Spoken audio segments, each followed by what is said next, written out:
Oi! Yes, it's Tuesday night. The Contender Series is over. The DraftKings DFS show is over. It's 10 o'clock Central Time, a couple minutes late because I had to make a couple of last-second adjustments for this show today. Not just putting on the smoking jacket and getting ready with all the reads and everything, but it turns out we got a last-minute replacement thanks to DFS by the Numbers, who alerted me to it. I've got it on the spreadsheet for tonight's show.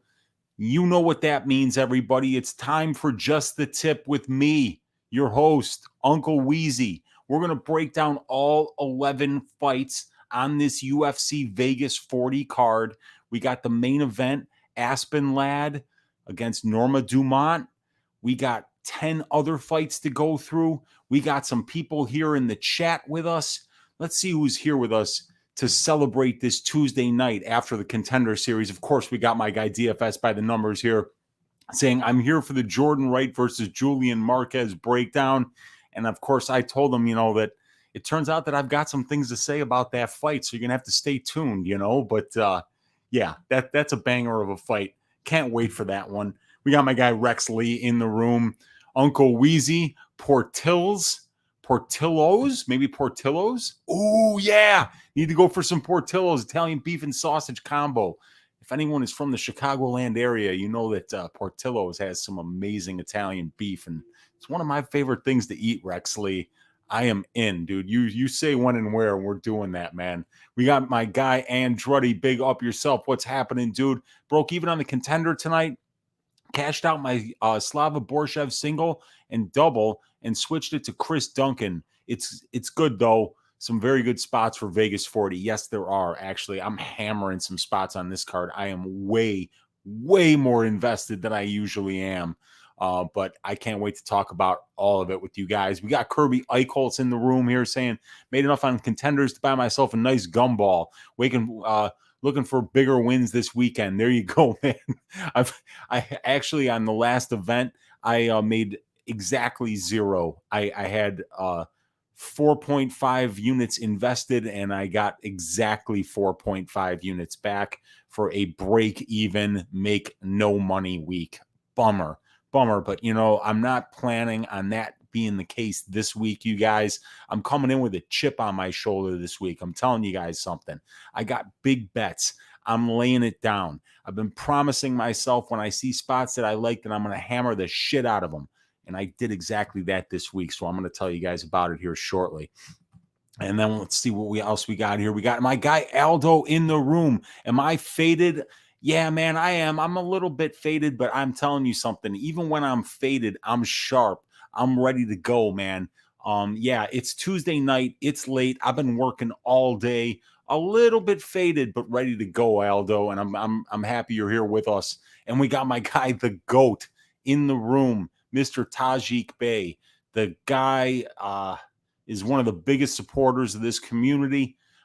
He called the the Walker Santos fight goes to decision. One of the biggest GOAT calls of all time. Tajik Bey, welcome. Thanks for hanging out with us, man. I appreciate it. We got Cody Henderson saying, Weezy, we just went 5 for 5 on DWCS. Bestow upon me some ticket cashing wisdom for this Saturday. My man Cody is stacking cashed tickets like flapjacks. Let's go, baby. Let's keep it going for this week. We got the eyes here from 2. We got Daz Files. Go Weezy. What's up, Daz Files? We got Jesse Guerra in the room. We got my guy Chris for the Love MMA, one of my original supporters, actually here this time. Much respect, my friend. Fellow MMA degens. Big up yourself, Chris. Good to see you in the room, my man. My UK bias is real. Are you going to be on Danny Hot Chocolate Roberts, my man? And we got Tim Troiano saying those ass shavings. Let's go. Yeah, we gotta get to it now, you guys. So let's just do it. Let's see if my guy Smooth Jimmy is ready to kind of co-host this with me, because we got 11 fights to go through, and it always makes it so much better when we got a true professional like Smooth Jimmy Apollo in the room. And there he is, you guys. He's got his lock of the week. I got my ass shaving of the week ready for you guys after we get through all 11 fights and get through the greasy 4-leg parlay I'm going to get for you guys. But let's go. let's go just the tip into the stats for all 11 fights on this UFC Vegas 40 card. I hope you guys are ready. Let's get into it. I've got them right down here for you guys. I'm going to click that out of the way. And let's go here. So I've got my odds up. I've got my bet online so we can get into some specific odds here. I've got the Tapology page up here for all 11 fights in case we need to go just a little bit deeper. And most importantly, I have the spreadsheet, the 12 tabs on this spreadsheet, all 11 matchups, and then the advanced stats for all 11 fights and 23 fighters on this card right now. I'll have to add one more, but we are going to start at the bottom of the card, you guys. And so for right now, because I had to erase this, it turns out that Loopy Godinez is going to be stepping in for Sijara Eubanks here on short notice. Here it is, Tuesday night, so it's going to be 4 days notice, Wednesday, Thursday, Friday, and then Saturday fight. And she found out about it on Tuesday. And Miss Loopy Godinez, in case you were asleep last week, just applied the razor to one Silvana Gomez Juarez and absolutely shaved ass from pillar to post. What an impressive performance after a back and forth war against Jessica Penne in her debut. So Loopy Godinez stepping in for Sijara Eubanks here, you guys, to fight Luana Carolina. So I just updated the stats before the show here. So if there are any mistakes, that's my bad, but I think everything's going to be good for this. So let's get into it, you guys. We got both of them are 28 years old. Luana's going to be much bigger here. This fight will be taking place at featherweight, as far as I know. Now, I am going to refresh the Tapology page and see if they have updated this. They have. They're saying it's going to be taking place at 125 pounds. So this is going to be up a weight class for Loopy here. We see that Luana Carolina is going to have an 8-inch reach advantage here. So that is very significant. 4 inches of height, 8 inches of reach. Luana Carolina, a little more experience with 2 more pro fights. The cage time is almost identical. And the length of career is about double for Luana Carolina at about 6 years, 8 months in comparison to about 3 years, 3 months for Loopy. And then we got Luana 4 UFC fights. Loopy has 2. That has not updated yet. My bad on that. Loopy is 1-1 in the UFC. And Luana Carolina is 3-1. And we've got a 43% finish rate for Luana Carolina and a 33% finish rate for Loopy Godinez. In the 2 losses for Luana Carolina, she's been finished once by submission, while Loopy Godinez has never been finished. Not much meat on the bone here, you guys, when it comes to numbers, because we've only got a 4-fight sample size for Luana, only a 2-fight sample size for Loopy. But let's get into it anyway. Both of these ladies are landing more significant strikes than they absorb. We've got a 66% striking defense for Loopy, which is very good. Luana lands 4.8, absorbs 3.27, while Loopy lands 2.65 and absorbs 1.77 significant strikes a minute. The big difference here is the striking defense, with Loopy at 66%, Luana at 46%. Loopy, though, 8 of 15 on her takedown attempts in just 2 fights. She was all over Silvana Gomez Juarez. Really showed a wrestling heavy attack in that fight. And that is something that Luana Carolina has struggled with in the past. That is what people try to do to her. The first round of the Pauliana Batalio fight, we saw Batalio take her down, control her on the mat for the entire time after she got her down, got into some great spots, did some damage. Luana Carolina's first martial art is Muay Thai kickboxing. So she's going to want to keep this at range. She's going to want to use that 8-inch reach advantage that she has, while Loopy Godinez is going to want to pressure her, get inside, use that fantastic boxing that she has. But you got to believe, after what we saw her do to Juarez, that her grappling game is really taking that next step, and she has looked fantastic. And she held her own in some really tight spots in the grappling exchanges that she had in the Jessica Penne fight in her UFC debut. So I do see Loopy Godinez really being able to have some success here with the grappling. I don't know if we even have an opening line on this fight yet, you guys. Let me refresh the best fight odds page and see if anything's up. I highly doubt it, as this news seems to have just come out. But yeah, they still have the Luana Carolina Sajari Eubanks line up. Eubanks was getting up to about almost a 380 favorite here, minus 380.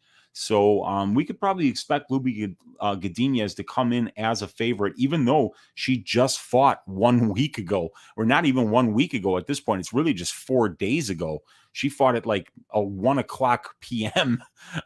on Saturday. So here we are. It's Tuesday night. She's 3 days removed from her last fight, and now 3.5 days away from her next one. Loopy Godinez. My God, are you a G? I am becoming a fast fan of Loopy Godinez stepping in on short notice to take this fight. But yeah, you guys, I haven't really, obviously, because this just got announced 5 minutes before the show, I haven't really had time to look into this fight. But, you know, I've been watching tape on Carolina today, and I was watching tape on Loopy last week. I do like her ability to be able to pressure Luana here. She's not going to make it comfortable, and I do like the chances of her being able to get this fight down to the ground. However, Luana Carolina's takedown defense is 91% thus far in the UFC. However, I think if we're going to go to the advanced stats here and see how many takedowns she's actually had to takedown attempts that she's had to face from good competition outside of that first fight in the Contender Series, I think we'll see that she hasn't seen a wrestling heavy attack quite yet. So against Mabeli Lima here, we see that she was 0 of 5 on her takedown attempts, and then it was 0 of 2. Priscilla Cachoeira was 0 and 2, and Priscilla Cachoeira is no wrestler. So then Poliana Battaglia managed to get 328 seconds of control time with only 1 successful takedown attempt. So we could see Loopy have some success here with the grappling, and I am going to pick her to win because even though Luana has really good stand-up, so does Loopy. She'll and if she continuously pressures and moves forward like I've seen her do in the past, I think that she'll be able to negate that reach advantage that Luana Carolina has here, mix in the wrestling, get to that grappling heavy game where she showed against Silvana Gomez Juarez on Saturday, and I'm picking her to win, and I think she could potentially do it inside the distance because, Christ, if she looks anything like she did on Saturday, she was an absolute whirlwind. So the pick will be Loopy Godinez here, and probably what will not be the curtain jerker. The curtain jerker will probably be this fight that we're about to talk about now, which is Ariane Carnelossi versus Istela Nunes. Now, Istela Nunes is going to be making her debut. She has not fought for 2 years, I believe, as she was suspended for performance-enhancing drugs, if I'm not mistaken. If you guys in the chat know anything about that, please let me know if you know why the layoff has been so long. But we have not seen Istela Nunes since July 7th of 2018. And she was supposed to fight Angela Hill in the UFC in 2019, September. And then I believe that was when she was suspended. She probably got caught by USADA there. And then she was supposed to have a fight earlier this year against Jinyu Fry that was canceled. And now she'll be making her debut against Ariane Carnelossi. So I watched tape on Nunes since we don't have any numbers on her. Nunes is going to be the much taller, longer fighter here. I'm going to have to actually look on UFC stats because I've been looking all day and they have not updated the measurables for Istela Nunes. But I do anticipate that she's going to be much taller and longer here. So now we do know that she's an orthodox fighter, but they still haven't updated the reach. But I will update this for you guys so that you know she's an orthodox fighter. As soon as I get the reach, I'll let you know what that is. But I think it's around 65, 66 inches. She is a tall, long fighter with a Muay Thai base. Carnelossi, very short, very not much reach on her. But she's going to have twice as much pro experience here as you see Carnelossi has 15 fights in comparison to 8 for Nunes. And before we go any further, I just want to let you guys know, I know it's not easy to see all the stats on the page, but I have provided a link in the description of this video so that you guys can download these stats. And if you want to just look at them while you're listening to the show, feel free to download them. They're free, courtesy of your Uncle Weezy, so that you can, we can all help each other try to make better gambling decisions here. But yeah, so we got Carnelossi with 15 fights, Nunes with 8. Nunes actually has more professional cage time, as her average fight time is 11.13 minutes, and Carnelossi only 4.33. And then we've got Carnelossi has 2 UFC fights. Nunes will be making her debut. Average fight time of 9.2 minutes for Carnelossi. Both of Carnelossi's UFC fights have finished inside the distance, as she was stopped by Angela Hill in the 3rd round after an elbow landed right above her eye in the clinch and opened up a pretty big cut. The doctor stopped that fight. And then Carnelossi had an all-timer with Na Liang to kick off UFC 261. It was the curtain jerker for that first card that was in front of a live audience in a long time, and it was an absolutely electric fight. But this fight here is going to be probably a stand-up war. Carnelossi in both of her fights only has 1 takedown attempt. And remember, she fought Angela Hill. And Angela Hill is the type of UFC fighter that gets a ton of takedowns attempted against her because she's so good on the feet. Well, Carnelossi only attempted 1 takedown against her. So you could tell that Carnelossi is comfortable standing, but she is a pressure fighter because she's so short, because she's so strong, and because she has such a short reach. She's probably going to be at a 5 or a 6 inch reach disadvantage in almost all of her fights. And I've seen her fight a ton of tall fighters in the past here. The Alani Perez fight, Ketlin Sosa, Angela Hill, Na Liang. These were all long, lean fighters that had a huge reach advantage over Carnelossi. So one of the biggest holes that I saw in Nunes's game was her takedown defense. She does not have good takedown defense. She does not have a great ground game. So I think the best type of fighter to beat Nunes is somebody that is an active and efficient wrestler that can get that fight to the ground, work that ground game, bank rounds, and win minutes that way against a very dangerous striker in Nunes. And Nunes has fought a couple of girls that are shorter than her and have pressured her and shot a lot of takedowns and still had some success, in particular in the Mii Yamaguchi fight.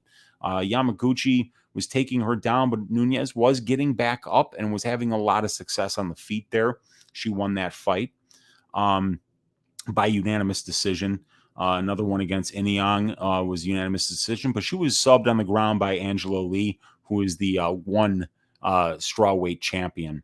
So, yeah, this is going to be a good striking match, but I think the biggest thing that Carnelossi is missing here is an active wrestling game.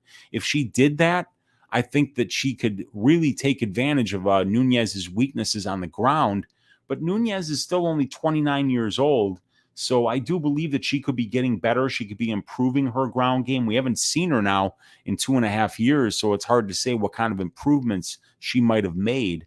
But I think that this is a very close fight, and Nunes is listed as an underdog here at about plus 125 to plus 145 is about as good as you can get her.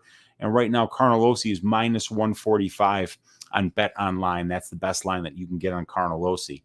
So if I could count on Carnelossi to wrestle and use her jiu-jitsu, which looked really good again in the Nala fight, then I would be picking her to win. But because I haven't seen that against her, and I've seen Istela Nunes do some really nice work on the feet, I think she's going to be far more dangerous on the feet. If you go back and you watch that Liang fight with Carnelossi, Liang knocked her down with the very first strike that she landed. And Carnelossi is kind of easy to hit here with a 47.39% striking defense. So I'm going to pick Istela Nunes. I'm going to pick the dog to open some eyes here in her UFC debut and beat Ariane Carnelossi with a greasy, close split decision in a striking battle. Let's move on here. Now, the next one that we're going to look at here is Danaa Batgerel versus Brandon Davis. Now, Brandon Davis has 8 UFC fights in comparison to Batgerel, who has 3. But Davis has been out of the UFC. He got cut after his split decision loss to Giga Chikadze, and then went to Gulf Coast MMA, where he went 4-0, 2 wins by decision, 2 wins inside the distance over guys like Josh Huber, Ray Trujillo, Jonathan Island, and Brad Kelly. While Danaa Batgerel has a couple of knockout wins over Kevin Natividad and Guido Canetti in his last 2 UFC outings. And in his UFC debut, he lost a decision to Haley Alatang. So Brandon Davis, 1 year younger, but he's going to be the much bigger dude here. He's 3 inches taller, 2-inch reach advantage. Brandon Davis, twice as many pro fights. He's got more than twice as much time in the cage. While Batgerel has actually been a pro for a little over 2.5 years longer. But it is Davis who has fought a bigger percentage of his career at the UFC level. He is probably the more diverse guy, as he's finishing 29% by submission, 29% by knockout, and the other 48% is by decision.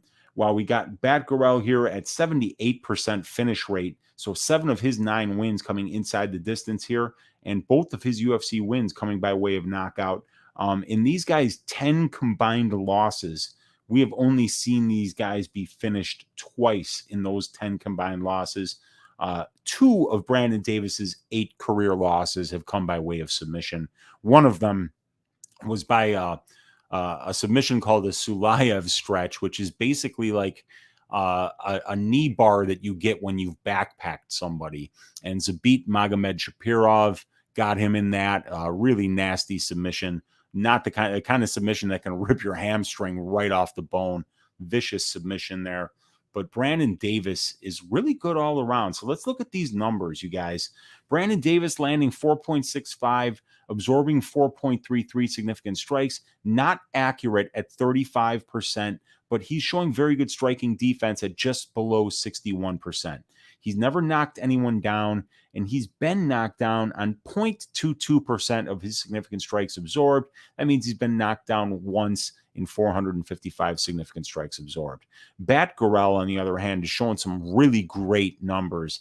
5.78 significant strikes landed per minute, 2.65 absorbed, 39% striking accuracy, fantastic power for a bantamweight. He's landing a knockdown on 1.83% of the significant strikes that he's landing and averaging 1.59 knockdowns per 15 minutes. Those knockdowns coming in the Natividad and Canetti fights.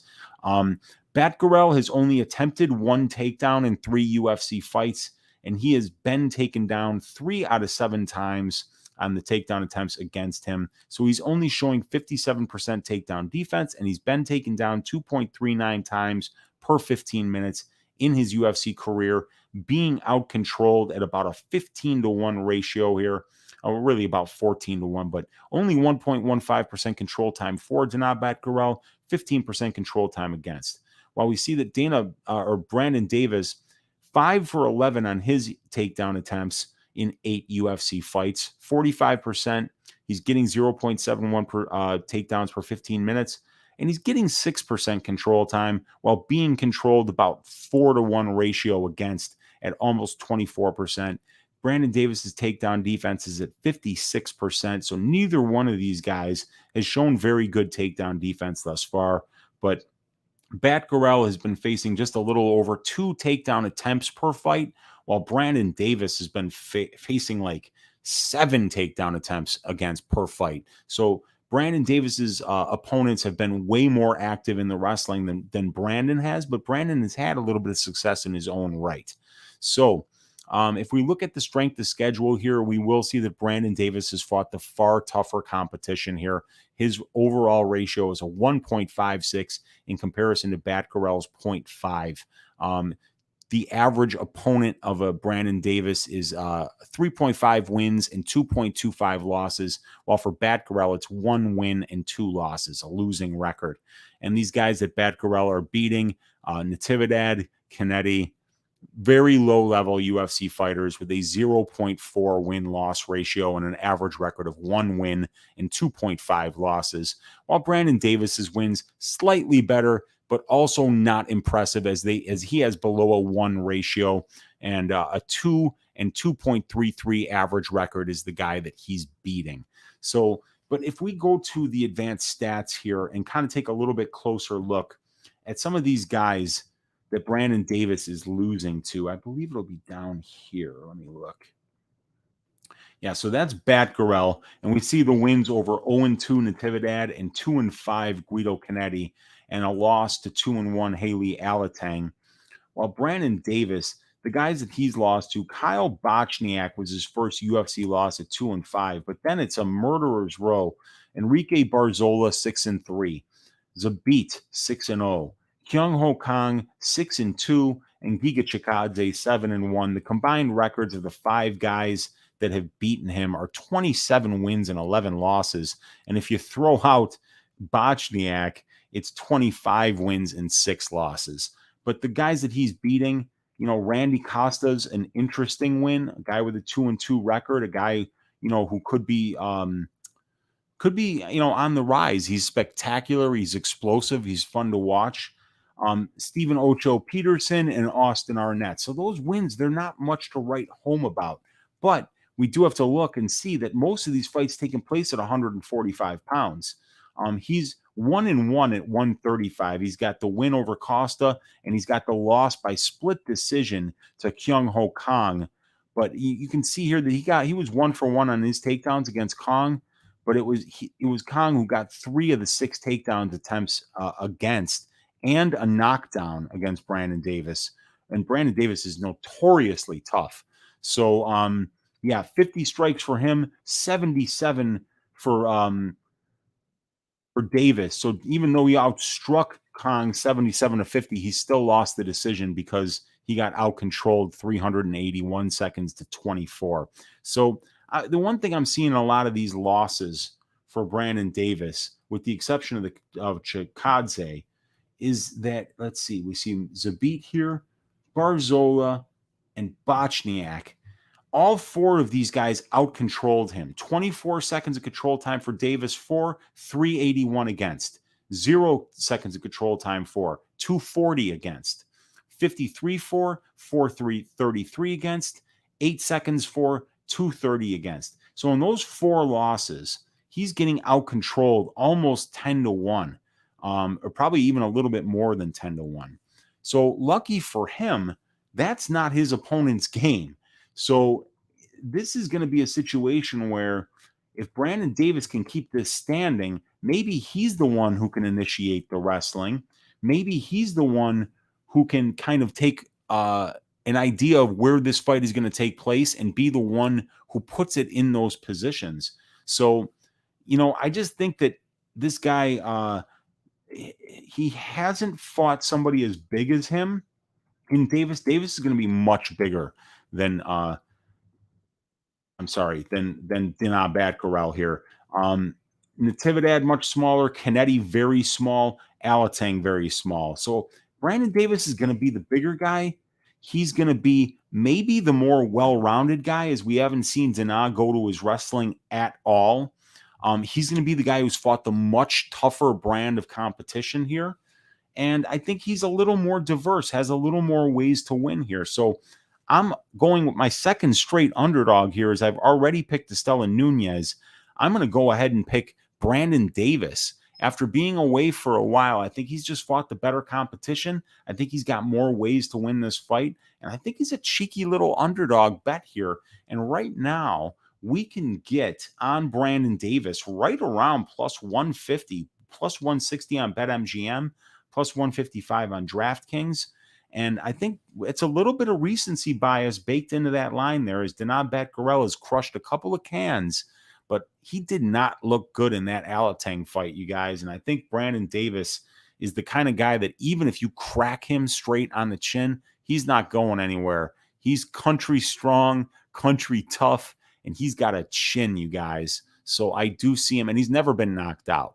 So I don't like this matchup for Danaa. I like the plus money here on Brandon Davis. I think I'm going to be taking a half unit stab at it, actually. So, yeah, the pick, you guys, is going to be Brandon Davis by decision here.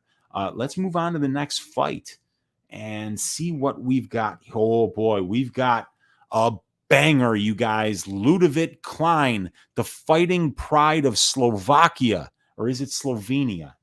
Slovakia, the fighting pride of Slovakia. My guy, Ludovic Klein, against Nate Landwehr, fighting out of Clarksville, Tennessee. Another country boy, another fun country boy that loves to bang, that's fun to watch. The third round where he's yelling Danaa as he's punching Darren Elkins in the face was just a classic.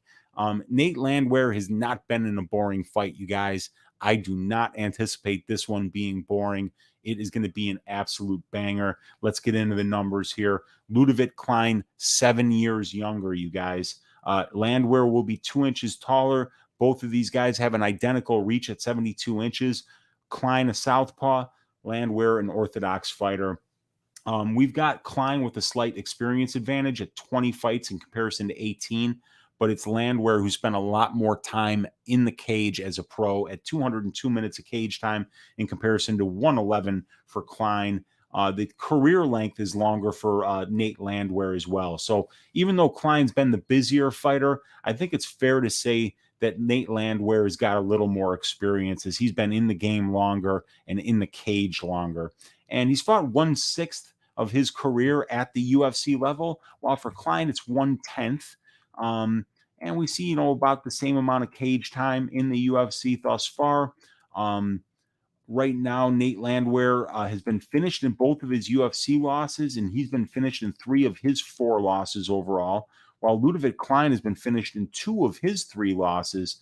But Ludovic Klein, in his own right, has a 94% finish rate. He's finished 16 of his 17 wins inside the distance, and he is an equal opportunity finisher, getting 8 submissions and 8 knockouts. And if you haven't watched the tape yet, you guys, on Ludovic Klein, you gotta watch it, dude. If you like dudes getting their heads punted into the upper deck, you're gonna love watching the tape on him. Head kicks galore. They're fast, they're explosive, and when they land, people go to sleep.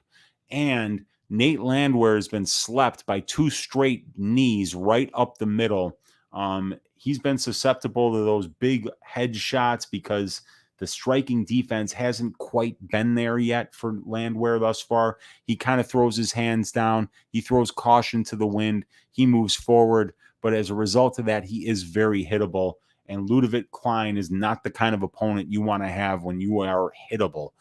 Because this dude, if he catches you with one of those kicks, you are going to be in a whole heap of trouble. So, yeah, Klein younger, not really longer, but he is the southpaw.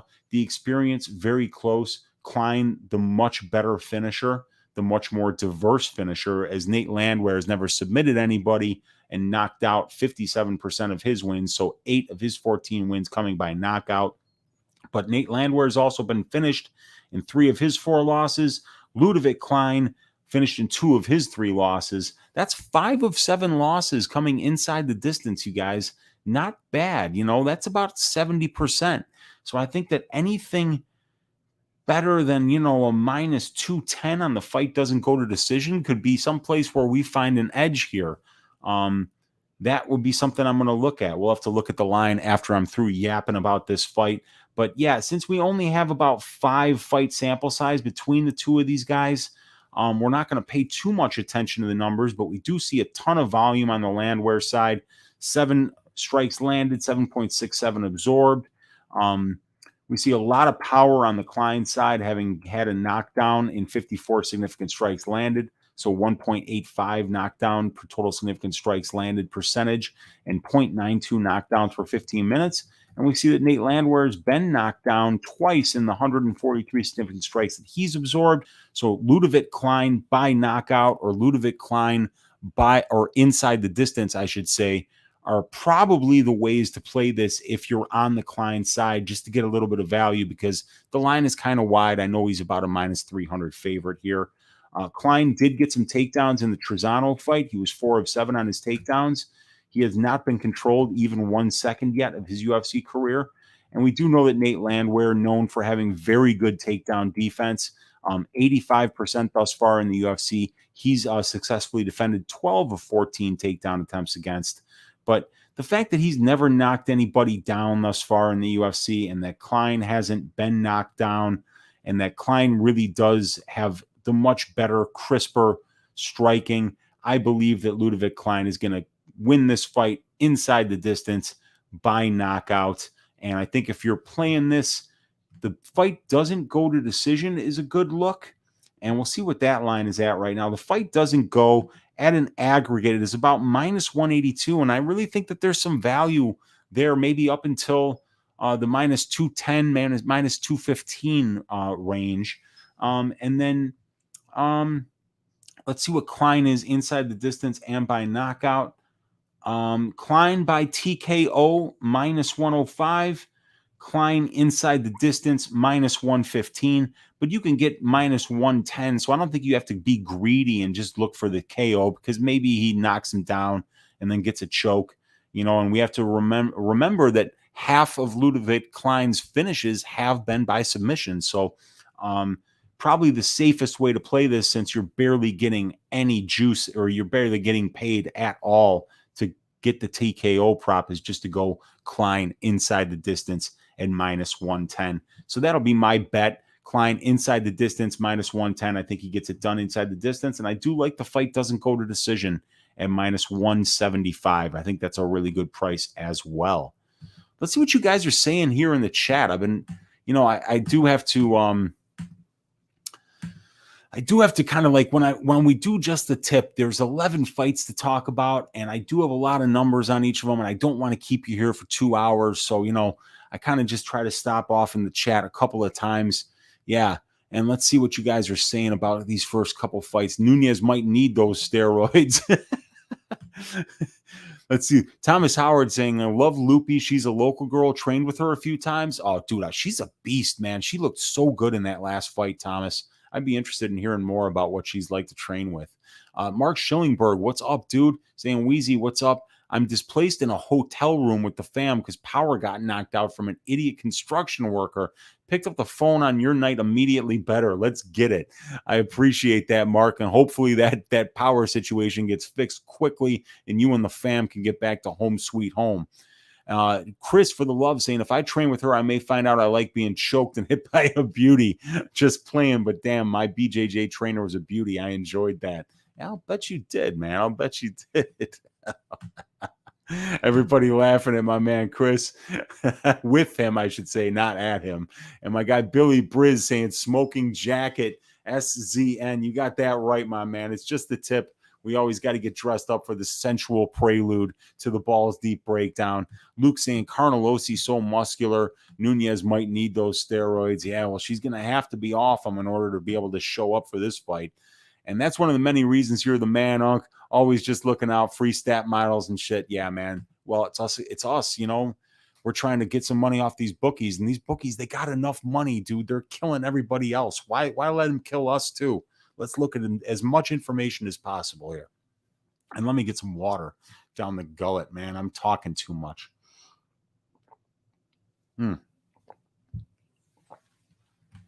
We got Billy Briz saying, appreciate your service to the betting community. These streams make my life so much easier. I appreciate that, man. She is a little pit bull. We got Michael Burkett in the room. Appreciate that, Michael. Yeah, should be fun to watch. Ariane's short man arms. Agree, Billy. You won't find such in-depth stats anywhere. Appreciate that, Chris. Nunes KO plus 800 could be worth a little sprinkle. You never know, man.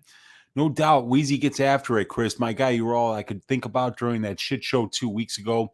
I couldn't even be mad because I knew you were definitely much madder. I know exactly what you're talking about. We won't talk about that. The fight that is not to be named anymore. You did not miss the Jordan Wright breakdown. I have not started screaming yet or throwing shit at the wall. We got Michael Burkett saying that was no split with Giga. Judges made it look close, but it wasn't, in my opinion. Davis had a few takedowns, but couldn't do nothing with them. Alatang is a much better wrestler, and he couldn't get much going. Yeah, but Alatang didn't even try to wrestle until the third round of that fight. And once he started trying to wrestle, he got it to the ground. And I think he got it to the ground 3 separate times. So, excuse me. Even though he didn't do much with it, if you can get 3 takedowns every round, it's going to be really hard to lose on the judge's scorecard. And Batgerel didn't do anything to stop it. But we do have to remember, both of these guys have shown terrible takedown defense, both Davis and Batgerel, but it's going to be Davis who's going to be the much bigger dude. So we'll see. But Michael's saying, I'm taking the kickboxer Batgerel. Yeah, and I mean, it's not like it's controversial there. It's not like you're stepping way out on this limb. I mean, Batgerel is the favorite, and Batgerel has looked fantastic knocking out his last 2 opponents. And we got JP saying, Uncle Weezy, best in the game. I appreciate that. Hammering Hog. Yo, what's up, dude? Good to see you in here. Davis has had bad IQ at times also. Yes, he has. Has there been any movement on Davis since it came out? Let's look. So Brandon Davis opened at plus 250 here, you guys, against Danaa Batgerel, but then it immediately got bet down to plus 170, and now it's right around plus 150 on the aggregate. So money is coming in on Davis. And it's been coming in pretty steadily over the last 4 days, getting it from plus 170 down to plus 150. So maybe, I mean, maybe like a 4% move in the implied probability. So it's a decent sized move here. Line makes 0 sense, says DFS by the numbers. Yeah, it's just wide. It's just too wide. And I mean, like, why would it have been minus 300? That doesn't make any sense to me at all. Or minus 260 or whatever it was that it opened up at it. I agree with you there. And looks like Chris is going to be parlaying Klein. I don't hate it. Yeah, and then Eubanks is off now. So yeah, there you go. Let's see here. I think most of the time he gets slept. Klein just a bit pricey to me in this spot. We got my guy, the Monk Matician, in the room. Monk, what is up? Good to see you, brother. Wow, and you guys are killing it in the chat. I love it. Agree, I wouldn't pay the money line at all. Leaves a ton of openings, and he's very hittable. Not good against Klein. Yeah, absolutely, man. That's why, yeah, let's see. Hope Dana re-signs Nate the Train just for the sake of violence. Agreed. Ludovic and Davis, 3 units at plus 233. Really? That's okay. Yeah, so 150 and then 233. That makes good sense. Yeah, that's very interesting. If Davis pulls this out, you're going to be really happy because Ludovic should cruise. Even though the card is lackluster, let's get it. Yeah, man. Lights out for Landwehr. Thanks, UFC Betting Experience. Appreciate that, man. Raw Torque saying Wright needs to be KO'd. I'm right there with you, Raw Torque. And we got Val Duar saying just got here. Love Danaa this week. I'm actually on the Davis side, but I'm looking forward to that fight. Davis is going to be much bigger, yes. And right round 1 KO. Stop it, Monk. Don't do it to me, man. All right, you guys. Thank you guys for hanging out with me tonight. I really appreciate this. Let's keep going. Let's get through these stats, man. We got a lot more to get through here. So we've got Danny Hot Chocolate Roberts against Ramazan Emeev. We've got 2-inch height advantage for Danny Roberts. They're the same age. We got a 2-inch reach advantage for Emeev. Both of these guys are southpaws. If we look at the experience numbers, they are very, very similar. Just more cage time for Emeev because Emeev's not a finisher. Average fight time for Roberts, 8 minutes. Average for Emeev, 10.35. But if you look at that, all outside of that, pretty much the numbers are identical. Roberts fighting almost half of his career at the UFC level. Emeev, it's only 25%. We've got Roberts, a really good finisher, at a 76% overall finish rate. That means I think 13 out of 17 of his wins have come inside the distance. 8 of them by knockout, 5 of them by submission, while Ramazan Emeev has a 50% finish rate in 20 wins. Danny Roberts has been finished in all 5 of his losses. And then we got 25% of Emeev's 4 losses coming by submission, 25% by knockout, 50% by decision. Danny Roberts is landing more strikes than he absorbs. He's showing both good power and the ability to be very chinny, while Ramazan Emeev is just really good defensively, only absorbing 1.98 significant strikes a minute and showing a 67% striking defense. Danny Roberts only gotten one of his 15 takedown attempts, while Emeev spams takedown attempts and gets them at only a 29% clip, but he does attempt about 8 takedowns per fight. So he is active with the wrestling, and he does eventually get them. Excuse me. And the problem is, you guys, is that if we look at the takedown defense for Danny Roberts, it's 53%. His opponents have been successful 15 out of 32 times taking him down. He's getting taken down 2.71 times per 15 minutes and being controlled for 30% of his UFC career. So Roberts is a pretty explosive striker, but only 52% of his fights are taking place in control time positions.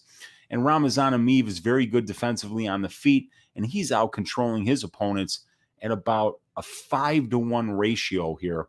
So it's going to be really hard to see Danny Roberts keeping this fight standing for as long as it's going to need for him to catch Ramazan Emeev with something, because this guy Emeev has never been knocked down.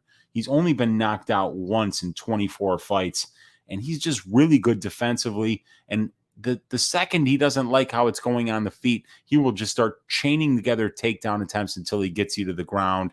And once he does get you to the ground, he's pretty damn good at keeping you there, as he's got about 26 minutes of control time on only 14 takedowns. So this is a guy who, once he gets you down, he can definitely keep you there.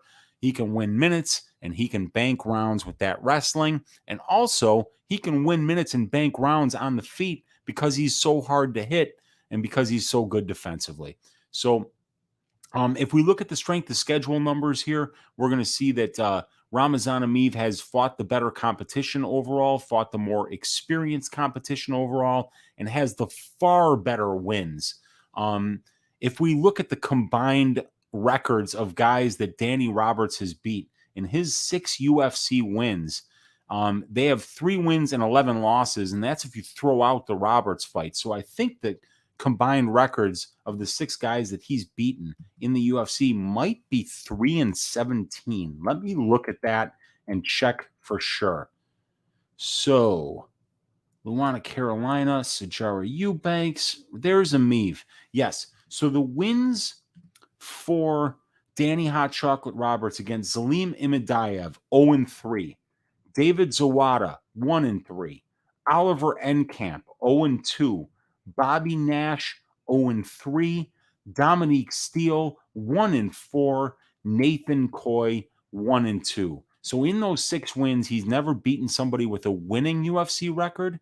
He's never beaten somebody that has more than 1 UFC win. And the combined records of this dumpster fire of opponents that he's beaten in 6 fights is 3 wins and 17 losses.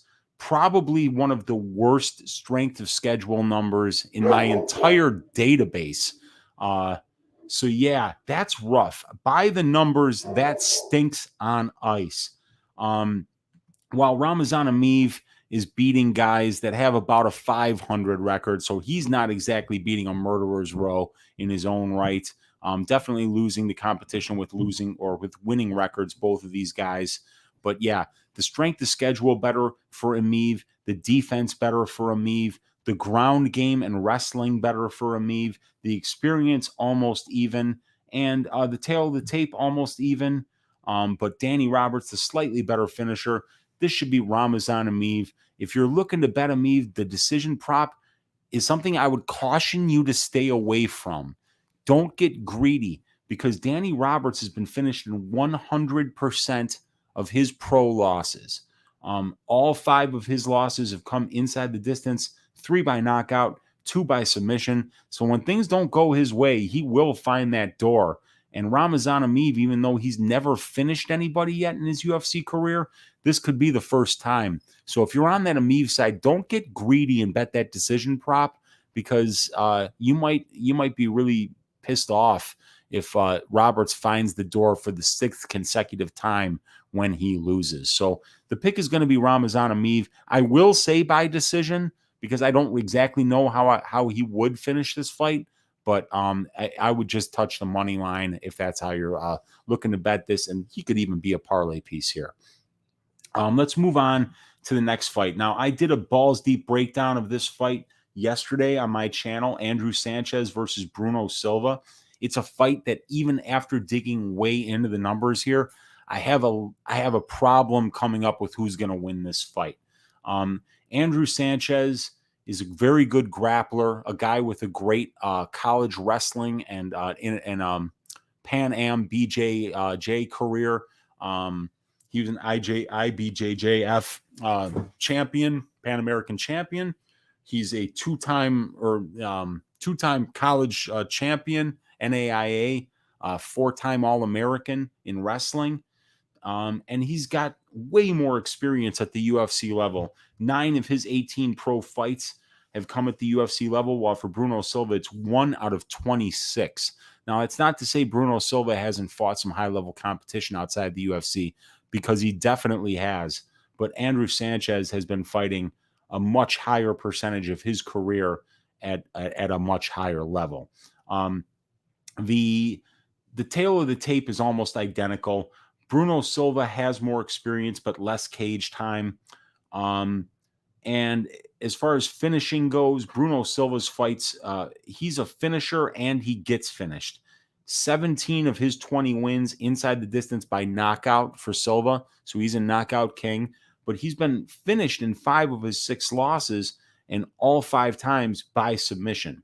So, and we also see that Sanchez, in his 6 losses, 4 of them have been inside the distance by knockout, and that's how Silva wins fights.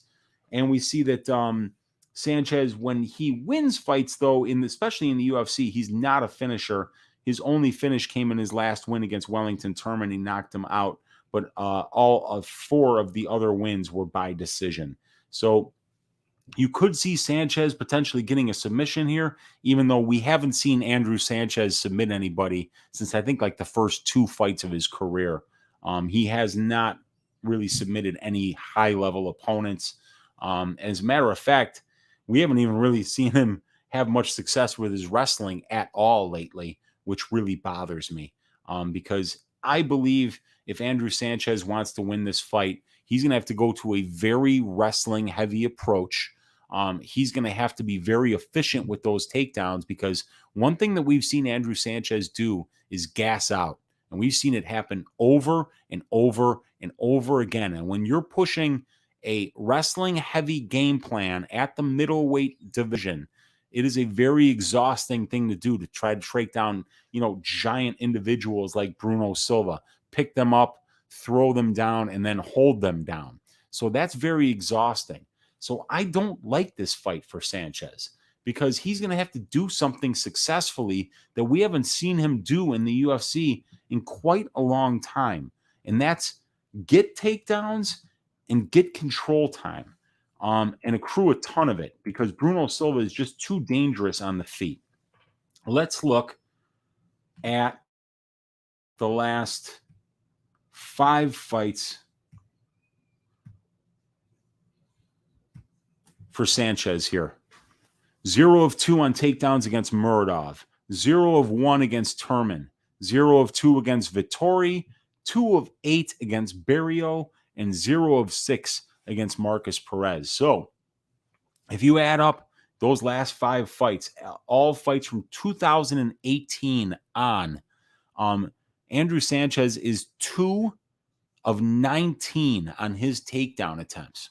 Now, before that, he was 13 of 29 on his takedown attempts against guys like Ryan James, Anthony Smith, Trevor Smith, Khalil Roundtree. Now, he didn't attempt any takedowns against Smith. Smith's a very good grappler in his own right, very good wrestler.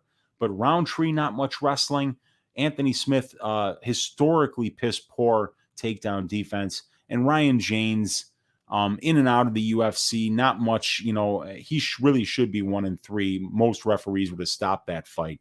But, so yeah, the question is, are we going to see the Andrew Sanchez that's 2 of 19 on his takedown attempts? Or are we going to see the Andrew Sanchez that made his debut in the UFC, taking down guys, beating them on the ground? But it was his conditioning that failed him in these losses to Ryan James and Anthony Smith. So I don't like this matchup for Sanchez. Bruno Silva successfully defended all 10 takedown attempts against Wellington Turman. And if he winds up getting on top of you, he is very, very dangerous with his ground and pound. He flat out knocks dudes out with that. He's like carrying like rolls and nickels in his hands, you guys. He hits you, you go down, and that head bounces off the canvas. So I'm not betting this fight because I don't know if we're going to see the old Andrew Sanchez again.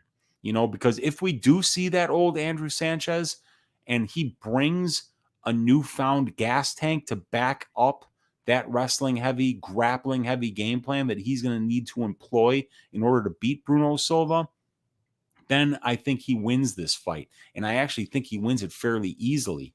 But I can't count on him to do that. I haven't seen him do that. And the one thing I've never seen is the gas tank to fuel the kind of game plan that I'd like to see him employ in order to beat Bruno Silva. So since I haven't seen it, I can't bet Sanchez. I will pick Bruno Silva inside the distance by knockout. We've seen Sanchez get that chin cracked a few times. He doesn't get knocked down, but once he starts getting hit, he kind of just shells up and the referee will step in. So I'm picking Bruno Silva inside the distance to win this fight by knockout. I think if you're on the Silva side, that's the way to bet it. I don't think he wins a decision with Sanchez here. I think he's going to have to knock him out in order to beat him.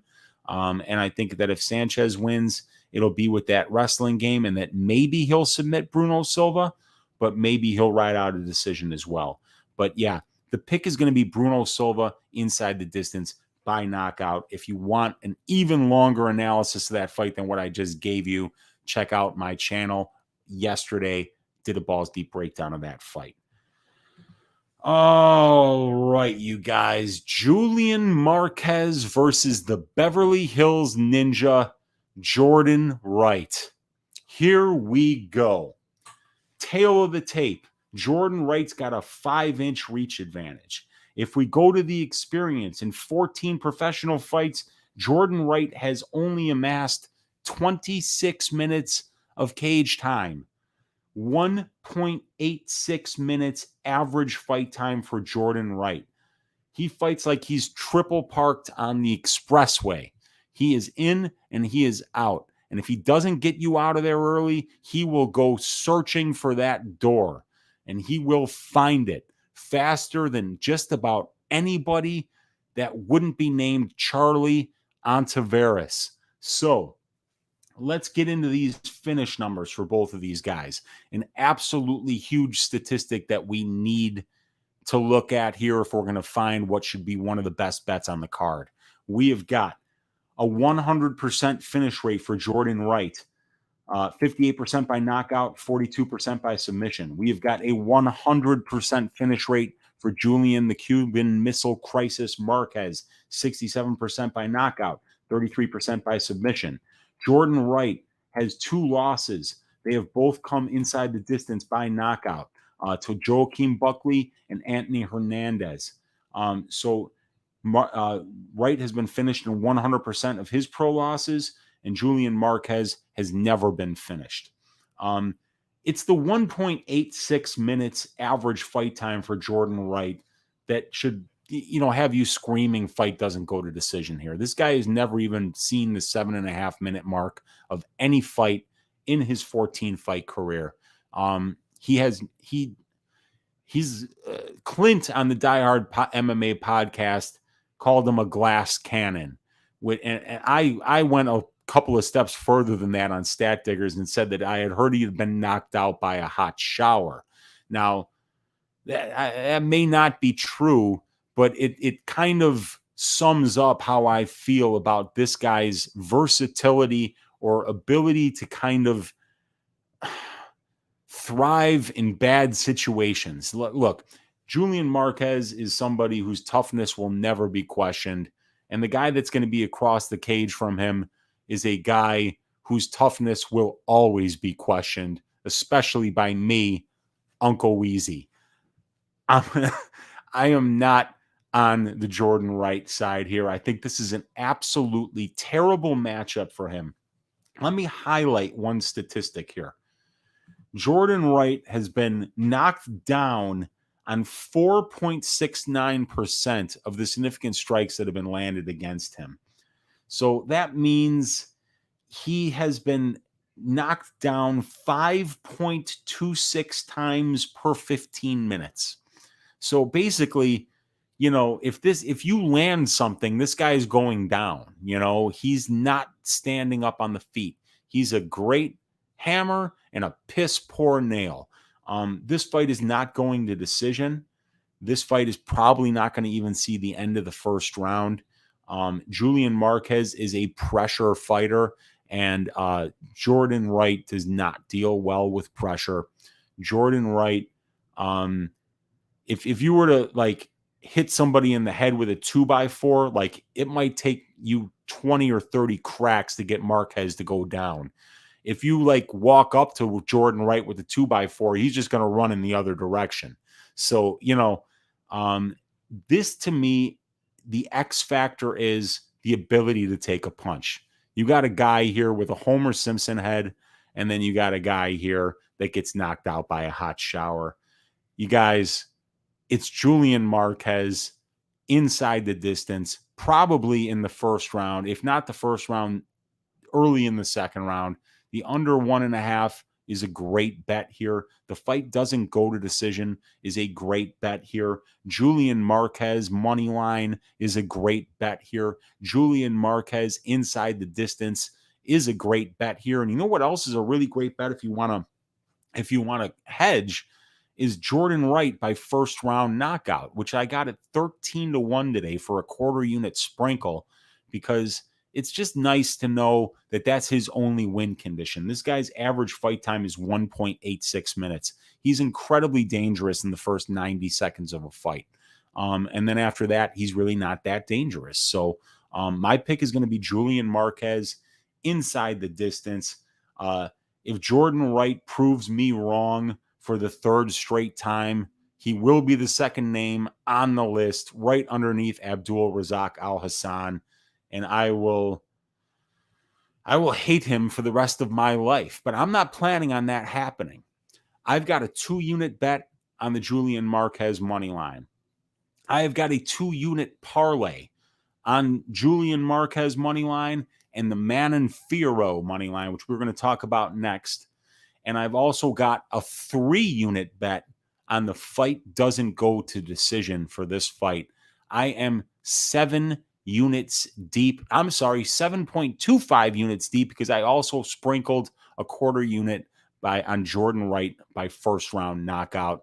Although I don't think they're going to let him bring a foreign object into the cage. And if he's not allowed to do that, I think that 4.69% knockdowns per total significant strikes absorbed is going to go even further to the north the first time Julian Marquez hits his ass. It's Marquez by knockout, you guys. It's not going to be pretty. Jordan Wright is going to be 2-3 in the UFC. Next fight, Manon Fiorot, Mayra Bueno Silva. You guys, I'm all over Fiorot in this spot. Fiorot might be one of the best strikers in any division in women's mixed martial arts right now. That's not named Marina Rodriguez. And we can see right here that Manon is landing 8 significant strikes a minute, only absorbing 1.98. Mayra Bueno Silva showing not a very good striking defense at 47%. She's getting hit more than she hits her opponents.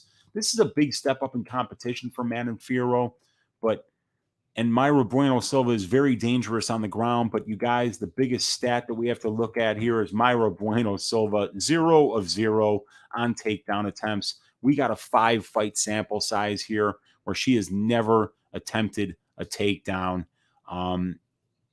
If she can't get this fight to where she's most dangerous, which would be on the ground against Manon Fiorot, I see Manon absolutely cruising here. Manon, in her 2 fights in the UFC, although against much lower level competition that she's going to face on Saturday, is showing a video game like 80% striking defense. Her karate style is impenetrable, impregnable, as Mike Tyson would say. And if you look at the last 5, Tabitha Ricci, win by KO. Victoria Leonardo, win by KO. Gabriela Campo, win by KO. Naomi Tataraglu, win by KO. Corinne Laframboise, win by KO. You see the trend. She's shaving ass. 86% of the time, her wins have come inside the distance. She is absolutely fantastic. She's a brown belt in Brazilian Jiu-Jitsu, so even if this does get to the ground, I could see her getting right back up or even having success on the ground against Mayra Bueno Silva. I could even see her getting a takedown here at the end of a round just to bank it and to show everybody that she's a little more well-rounded than everybody thinks.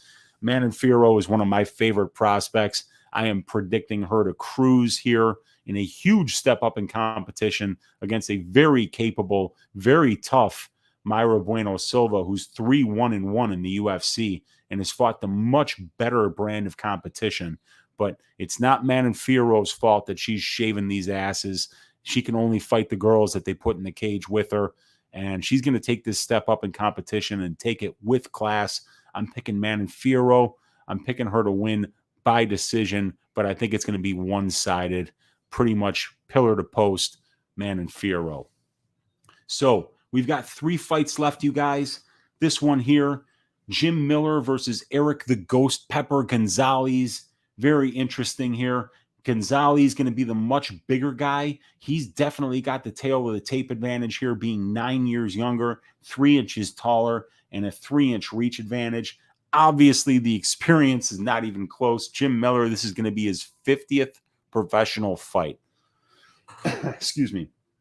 Erick Gonzalez is going to be his 20th, though. So definitely, Gonzalez is experienced. This is not his first rodeo. This will be his 20th fight, but it will be his UFC debut.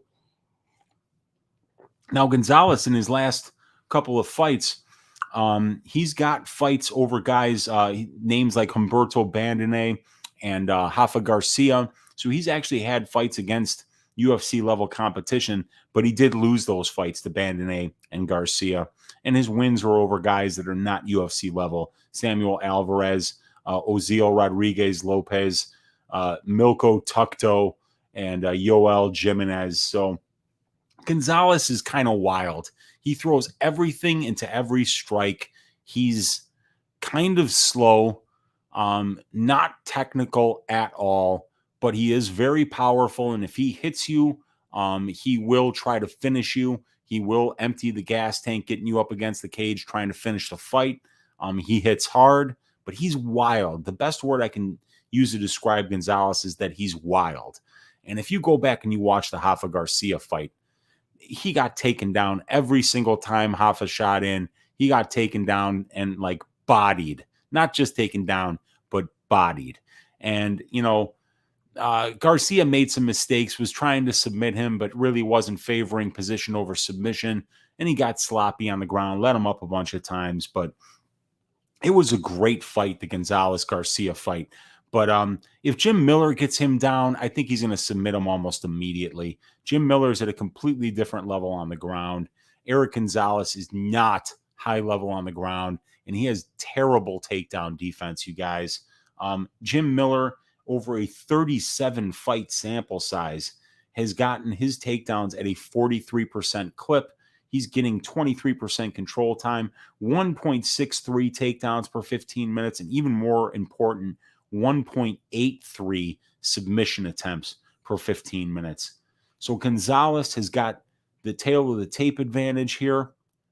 And he's probably got a little bit of a striking advantage here just because he'll probably be the one landing the bigger strikes.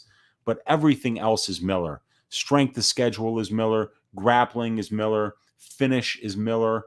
And experience is Miller. And I am predicting Jim Miller to do what he always does when he wins, and that's to get a first-round submission. The takedown should be easy. It should be easy for him to advance position. It should be easy for him to set a trap that the Ghost Pepper falls into, and then he gets that first-round submission. Gonzalez just isn't high-level enough. Jim Miller, of course, he's on his way out. He's 38 years old, 50 professional fights. This will be his 38th UFC fight. But I just don't see Gonzalez being the guy to kind of come in here with that skill set and expose Jim Miller. So the pick is Jim Miller by first round submission. Oh, God. All right. Arlovski, Felipe, you guys, I don't know. I don't even fucking care. I am so sick of Andrei fucking Arlovski's fights in the UFC. Ever since he came back and kind of changed who he is, stopped fighting exciting, started fighting in a very smart way in order to lengthen his career, in order to keep making money at this sport. Good for him for being able to fight till he's 42 years old, continue to fight 3 times a year, put on 3 incredibly boring, pointless fights every year that nobody fucking cares about. And this will be another one. And then you got a guy with fake blonde hair, thick Diaz, Carlos Felipe, one of the worst skill sets in the heavyweight division that I've seen. A power puncher with no power and no grappling, and really difficult to look at. It's a coin flip for a reason. One, I think because nobody fucking cares. Number 2, because neither one of these guys could finish a glass of water at this point in their career. Boy, look at these names. Carlos Felipe wins over bums like Jorgen de Castro. My God, Jorgen de Castro. The only way that this fight could be any worse is if Jorgen de Castro was somehow involved. But thank God he got cut. All right. So I don't know, man. Felipe's younger. He'll probably throw more volume, and the judges seem to love him. So I guess Carlos Felipe by decision. Main event time, you guys. Aspen Ladd versus Norma Dumont. What are we going to do now? This is going to be interesting. Aspen Ladd, 5 years younger. She's still only 26 years old. Moving up a weight class to 145 here to fight Norma Dumont, who just cannot make 135. She's fought there a couple of times, but never makes weight. Ladd, more experienced, 3 more fights, about 15 more minutes of cage time, about a year and a half more as a pro. Half of her experience at the UFC level, just under half of Dumont's experience at the UFC level. Similar amount of cage time between the two of them. The difference is the finish rates. Aspen Ladd finishing 7 of 9 pro wins inside the distance, 6 by knockout, 1 by submission. Norma Dumont finishing 2 of her 6 wins inside the distance, both by submission. Both of these ladies have been knocked out in their only loss. This fight will be 5 rounds. So when both losses have come inside the distance, that's one thing that does point me towards a potential fight doesn't go to decision bet. In the 5-fight sample size for Aspen Ladd, we see she's landing more significant strikes than she absorbs, 5.22 to 4.84, 55% striking accuracy. She has 1 knockdown and 192 significant strikes landed, averaging 0.41 per 15 minutes. And she's been knocked down 1 time and 178 strikes landed against for 0.41 knockdowns absorbed per 15 minutes.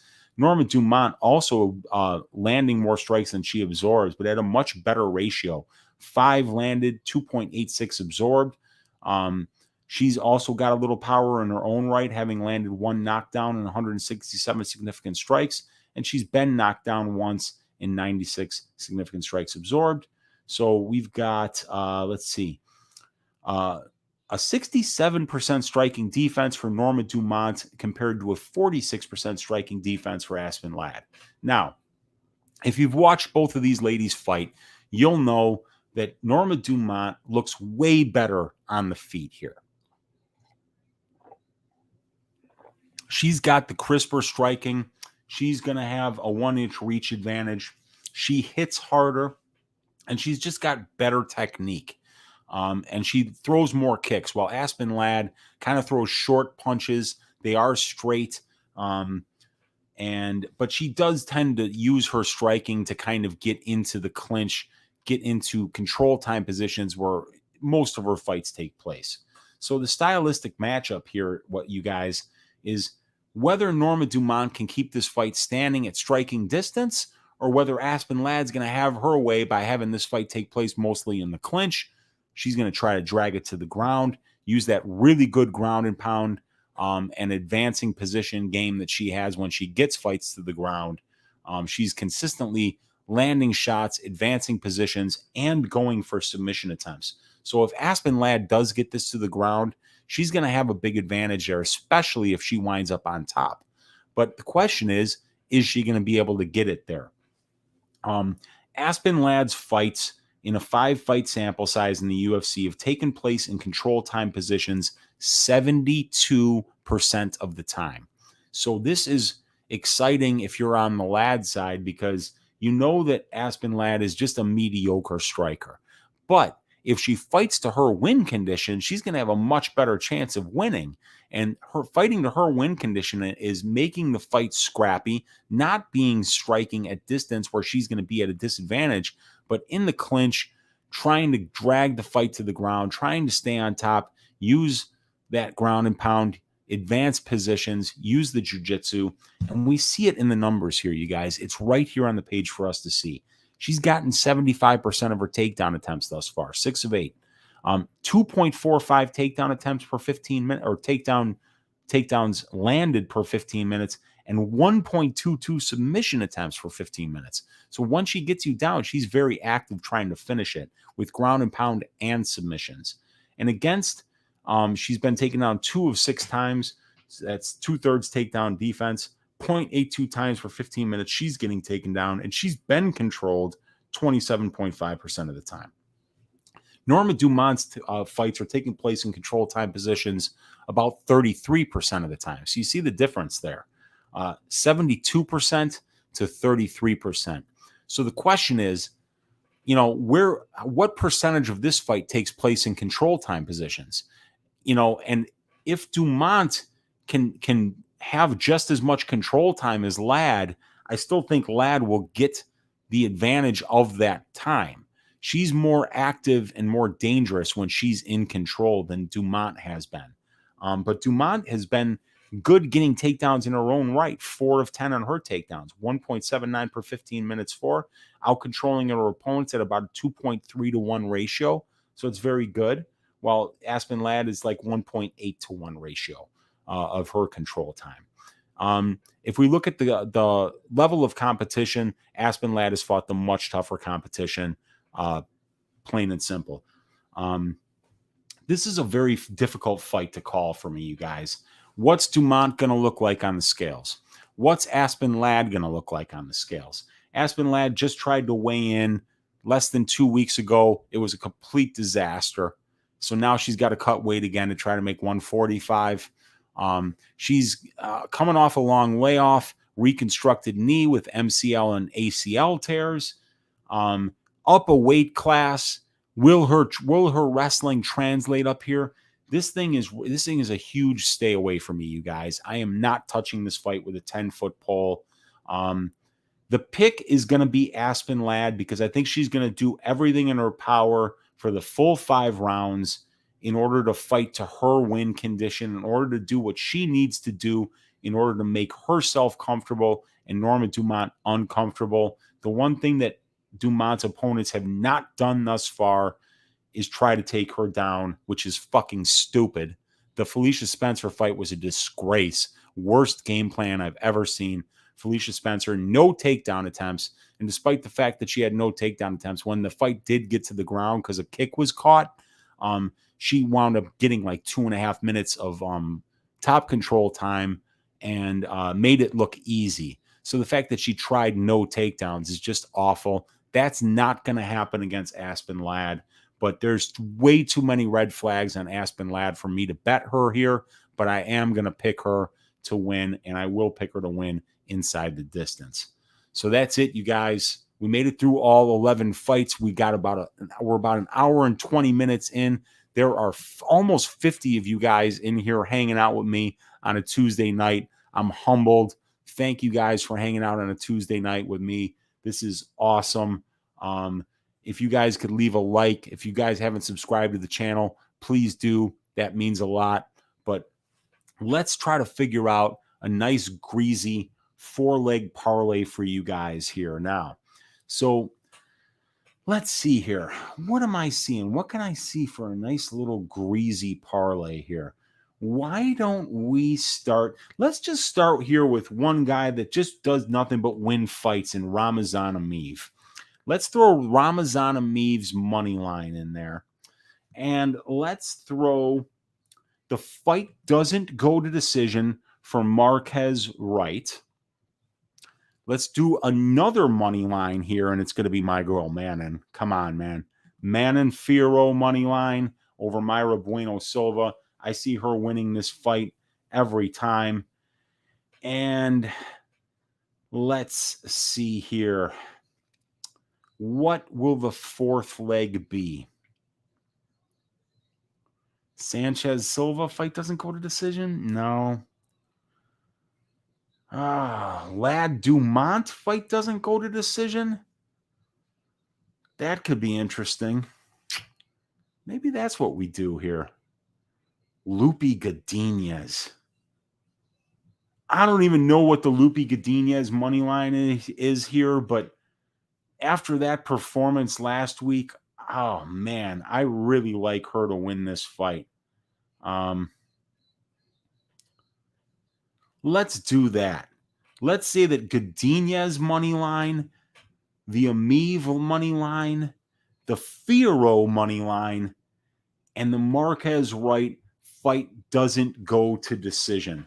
That's your greasy 4-leg parlay.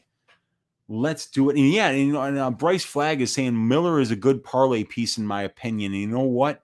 I think you're absolutely right, and I'm gonna switch that because we don't have a line yet on Godinez, and we don't know what that line is. I'm gonna go with my guy Bryce Flagg in the chat, who just said that Miller is a great parlay piece, and I agree 100%. So let's do this. Miller parlay.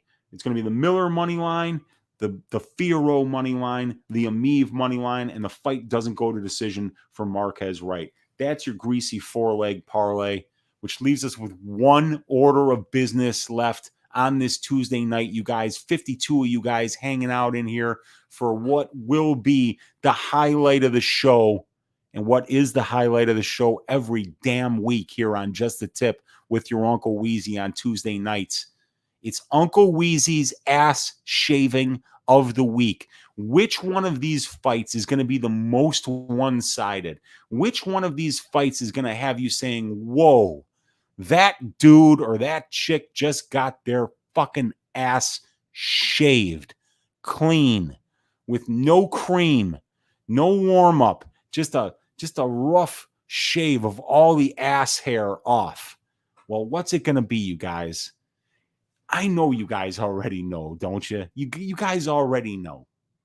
The Beverly Hills Ninja is going to get his fucking head put through a wall. If you can't take a warm shower without going down, how are you going to handle the Cuban Missile Crisis? Are you kidding me, man? No cream. This is the worst matchup possible for my guy Jordan Wright, the Beverly Hills Ninja. A bad nail against a guy like Julian Marquez, who's just going to come forward. A guy in Jordan Wright who has 0 UFC takedowns in 4 fights. And that is the path to keep this monster named the Cuban Missile Crisis off of you. Your Uncle Weezy's ass shaving of the week in what should be a surprise to nobody in this room is Julian Marquez over Jordan Wright. You guys, I think we've handled all the necessary orders of business that we've had to take care of here today. We went through all 11 fights. I gave you a greasy parlay, and I'm telling you guys that it's going to be Julian Marquez from pillar to post inside the distance on this Saturday. UFC Vegas 40. Let's stack cashed tickets like flapjacks. Good luck on all your action, guys. I'll be coming back with one more Balls Deep breakdown tomorrow after I get all my personal stuff done. I think it's going to be the Batgerel Davis fight, which is closely lined for this card, and I think is one of the more intriguing stylistic matchups on the card. So stay tuned for that tomorrow. Thank you guys all for hanging out here on a Tuesday night with your Uncle Weezy on Just the Tip. I will see you guys tomorrow on my channel. I will see you guys Saturday on DFS by the Numbers channel for Best Bet 1 hour before the 1 hour before the prelims start, where we'll give you our best bet on every fight on the card. You guys, you're too kind to me. I appreciate you hanging out. Check out the stats in the description. Check out Stat Diggers in the description. And big up all of you guys for hanging out. I'll see you guys tomorrow. Have a great night.